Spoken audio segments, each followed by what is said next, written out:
What's up, Discoverers? Ellie and I are headed back to Rome. And if you're anything like us, you'll quickly adopt what we call the Pac-Man diet. Because you'll want to eat everything in plain sight.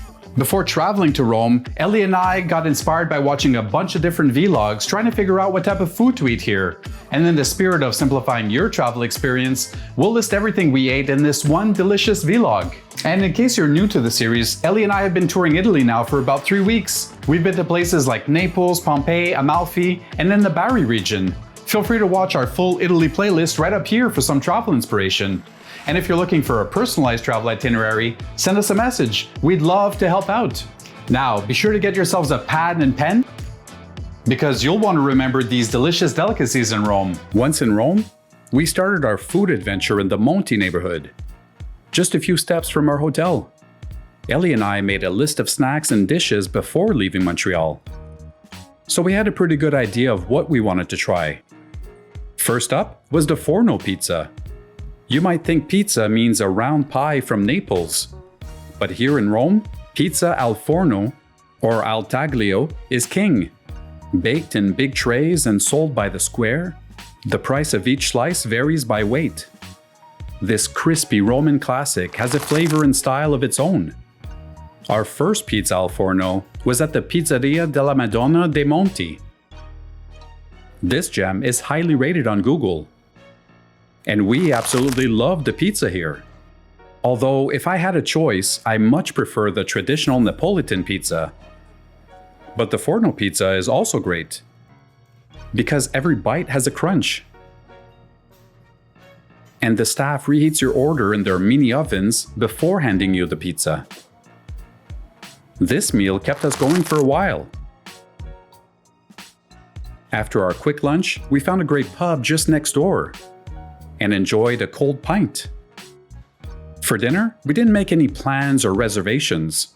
We were roaming the city and at some point found ourselves near the Trevi Fountain, which is when we found a quaint little restaurant. We shared a burrata as an appetizer, and one thing I just learned is that it's mozzarella cheese on the outer shell and stracciatella on the inside. Maybe that's why I enjoy it so much. And for our main dish, Ellie ordered the rigatoni alla carbonara, and I got the spaghetti alla Nerano. Yeah, that's my Italian accent. Some say carbonara got a boost after World War II with American bacon and eggs, but leave it to the Romans to turn it into a classic, with guanciale, pecorino, and gnocchi goodness. And for dessert, how could we pass up some tiramisu? 1 bowl, 2 spoons, please. This was a very good tiramisu. After a restful sleep, Ellie and I started the day with a coffee and small breakfast, then headed out for sightseeing. In case you haven't noticed yet, this vlog is strictly about food. We decided to split the attractions and food, since we thought it would be too much in one vlog. So stay tuned for the upcoming itinerary list of places we discovered in Rome. Yeah, now's a good time for subscribe and hit that notification bell. After walking around for what felt like hours, Ellie and I found ourselves near the Piazza Navona and found another great Forno pizza. This one was called Dona Pizzeria. So we came to a place called Lima, something just on the corner here, and actually it was closed when we arrived, so we're not sure if it's permanently closed. But then we saw a place just beside it, which was called Dona, which is right there. Ratings look really good too. They have some space to sit outside, and they have like a little balcony over here that you can eat, and they have so many like different selections of pizzas. So let's go ahead and dig in. I don't know what kind they are, but it looks really good. So here we have basil, some dried tomatoes. Let's take a bite here. Let's go here.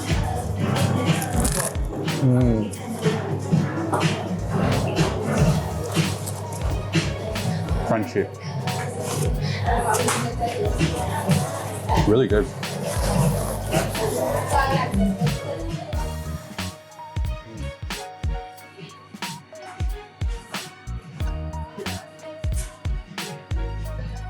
try the other one.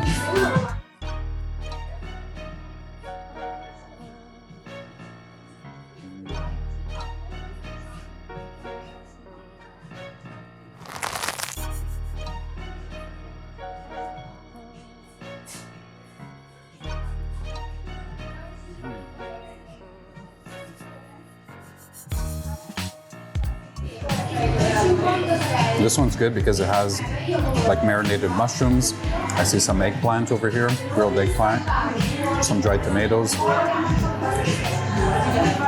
Really good. And actually for Ellie's meal, my meal, and the 2 beers, 24 euros, which is actually pretty good. I want to try? Oh, Ellie's telling me I'm allowed to try her pizza. So let's try this one here.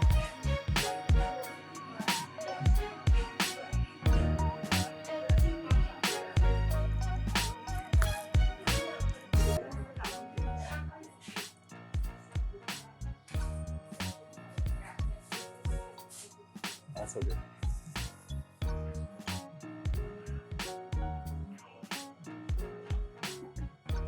So you pick your pizza and they cut you the way that you want it. And then they just weigh it on these stations over here. And then they tell you the price and then they heat it up. And then you eat. So like within like 5 minutes, you're paying and you're already out. So this is a perfect option because if you want to eat on the streets, you just go ahead and you take it and you just eat on your way. So this is actually pretty cool. Well, I'm going to continue eating, so we'll catch you guys later.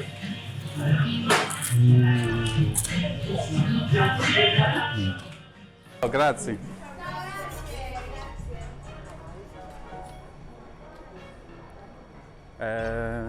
Since Ellie is the sweet tooth in the relationship, she ended up making her own list of places to try tiramisu. And one of those places was a short 2-minute walk away from Dona. But thank God for eSIMs, because we had to navigate down a narrow labyrinth-looking alley. If you're traveling soon and looking for a trusted eSIM, go ahead and look up Holafly and Airlo. We'll leave our affiliate links in the description. 2 Sizes is a well-known place for tiramisu. They boast a 4.7 Google Maps rating with almost 13,000 reviews. In case you still have doubts, that, my friend, is pretty solid. And Ellie confirmed that it was the best tiramisu she ate in Rome. Well, there you have it.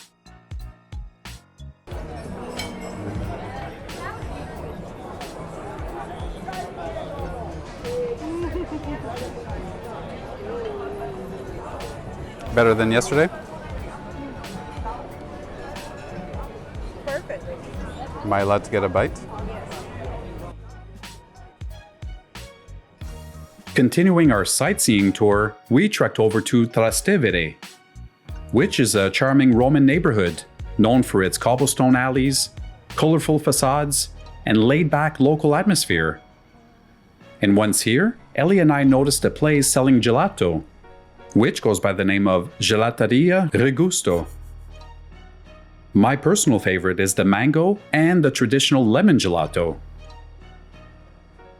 And Ellie ended up getting red berries.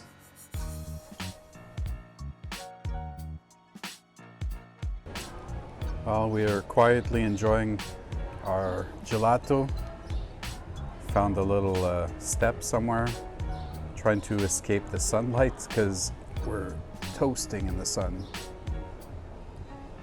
Have a nice kind of view in the back there.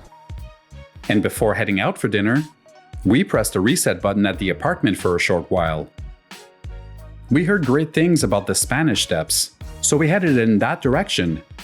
Again, with no real plan or reservations. This time, it kind of bit us, because the restaurant we ended up choosing was average at best. So much so that we have very little footage about it. Up until this point, we were focusing on sightseeing, and choosing the restaurant felt like an afterthought. So during our 3rd day in Rome, we decided to head back to Trastevere for lunch. And we tried all the delicious treats that we saw in the vlogs prior to arriving in Rome. For instance, we ordered the fried artichoke. It's a Jewish-style fried artichoke. There are two things that came up on our vlogs when we were researching Italy, Rome precisely, and one of them was a fried artichoke, deep fried artichoke, which is this one, and the other one is a fried zucchini flower, which is this one over here. So, Eli, do you want to do the honors? Just pull. You pull it, Eli. How are you eating that? To eat everything, all the artichokes, okay? Okay, I just... Serious? Yeah. The skin too, yeah? Yeah, it's crispy. All right. Go for it.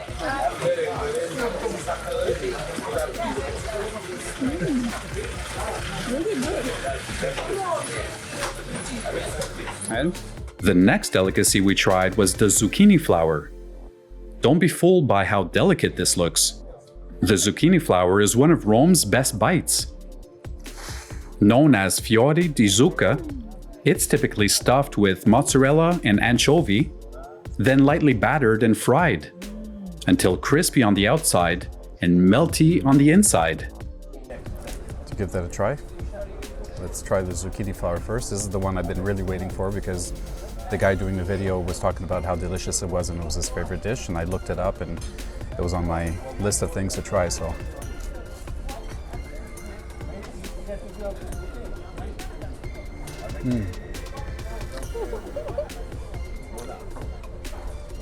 This is one of those, how have I never had this before kind of foods.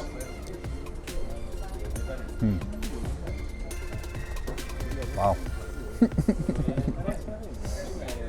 It's creamy, cheesy. I still don't know what a zucchini flower tastes like because of it all mixed together. It's really creamy and the crust is really nice, fluffy.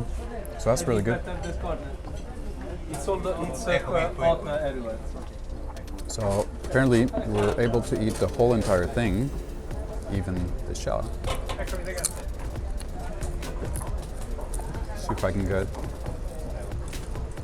a nice part here with some flesh.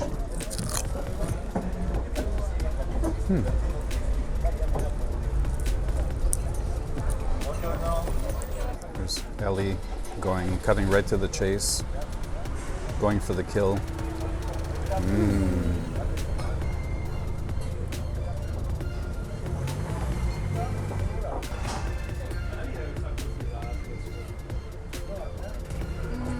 Is better? Next up, the soupli. If you've never had one, imagine a deep-fried rice ball, but make it Roman. Very typical traditional Roman ballino. So fried ball, apparently there's some rice, some cheese inside. Ellie, do you want to do the honors first? Usually they're filled with tomato-based risotto and sometimes with ground meat. It's like breaking in my hands. I thought there would be, oh, there is cheese, but it's in the middle. But the best part is when you break it in half and get that epic cheese pull. Like rice with tomato sauce, maybe some meat, I'm not sure. Cheese in the middle. It's like a dish that they just made a ball and they deep fried it. In fact, some of them are nicknamed soupli al telefono, like a telephone cord, you know?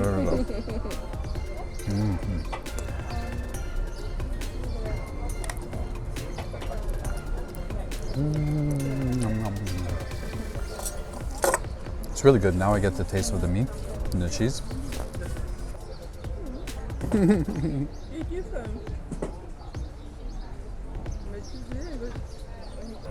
Still, zucchini flower has a special place in my heart.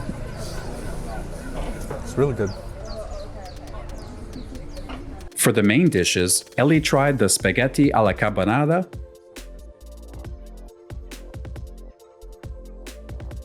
and I went with the tagliatelle and red sauce. By the way, the name of this restaurant is called Gli Specialisti. Nico's uncle, the one who recommended where to stay in Rome, later told us that Gli means the. So the restaurant name kind of means the specialist. And that they were. This was for sure one of the best restaurants we ate in Rome. Forno is a nice snack, but this was a proper meal. Day 4 in Rome brought us more delicious food. We took the metro from our neighborhood in direction to Vatican City.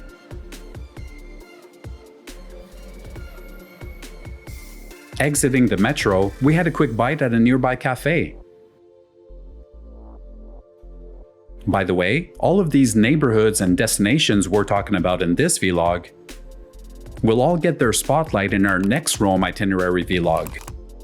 So be sure to subscribe and stay tuned for that, because we did a lot in 5 days.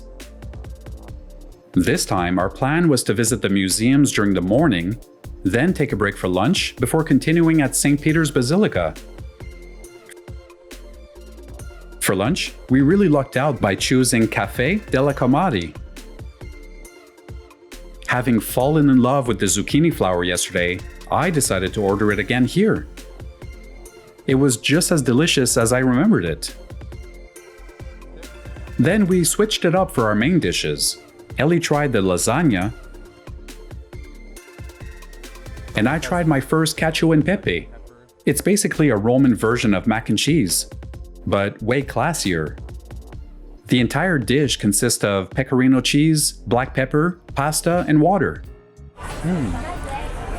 Nice sauce. Oh my god. It's really good. And during our very last full day in Rome, we went a little off our rockers. Ellie insisted that we try the traditional Italian breakfast. I went all in with a croissant, and Ellie took the plunge by ordering a maritozzo con la panna. A maritozzo con la panna. Yeah, that was my Italian accent right there. For us English speakers, it's a sweet Roman brioche bun stuffed with whipped cream. I mean, back home I usually have a bowl of fruits for breakfast, so this is all new to me. I try to limit myself to fruits in the morning, but we're in Rome, so when in Rome, do like the Romans. And for lunch, we kind of botched it. We pegged a place called Salumeria Volpetti, and we incorporated it in our sightseeing itinerary. But once there, we saw that it was a gourmet grocery store, like for buying cured meats and eating it at home or during a picnic, which in hindsight could have been a great idea. Hint, hint. Having seen that, we pulled a U-turn and found ourselves next door, at a place called Pizzeria Barberini. It's a bakery. And yeah, our lunch consisted of another sugar dose. We each shared a bunch of small treats, and as though that wasn't enough, afterwards we each ordered a gelato. That was not the right kind of fuel for when sightseeing under the blazing sun. But we redeemed ourselves for dinner. We wanted to stay close to our apartment since we were leaving early the next day. So we roamed along the same avenue we found the first Forno pizza, and felt a good vibe when we saw La Taverna dei Fiori Imperiali. Perhaps not the highest rated restaurant, but our experience was excellent. We ordered a bottle of wine, had a nice appetizer, then Ellie ordered the seafood spaghetti pasta, and I went with the gnocchi. These little potato dumplings are like the comfort food of Italian cuisine. Soft, fluffy, and perfect for soaking up any sauce. And that was our Pac-Man diet in Rome. Our last meal ended on a high note, which was the perfect way to end our trip in Rome.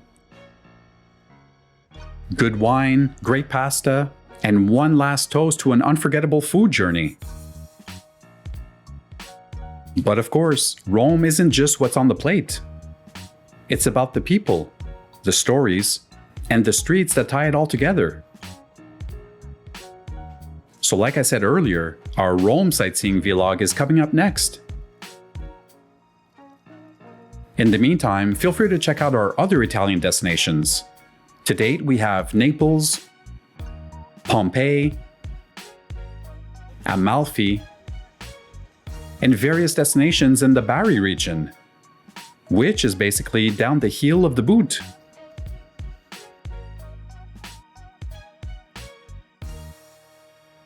Welcome back! Want to know how we walked off all this pasta? Then check out our Rome itinerary vlog next. We'll show you how we explored the city mainly on foot and managed to see all the main sites, while still making time and space for tiramisu and the occasional gelato. And hey, if you're hungry just from watching, then go ahead and comment which Roman dish you try first. And if you've already been, then tell us about your favorite spot or dish. We're always looking out for good food recommendations for next time. As always, thank you so much for following and supporting our journey. It means the world to us. Don't forget to like, subscribe, and hit that notification bell for more food or travel tips from Italy and beyond. Ciao for now, discoverers, and don't forget, travel with your heart, and maybe an extra pair of stretchy pants.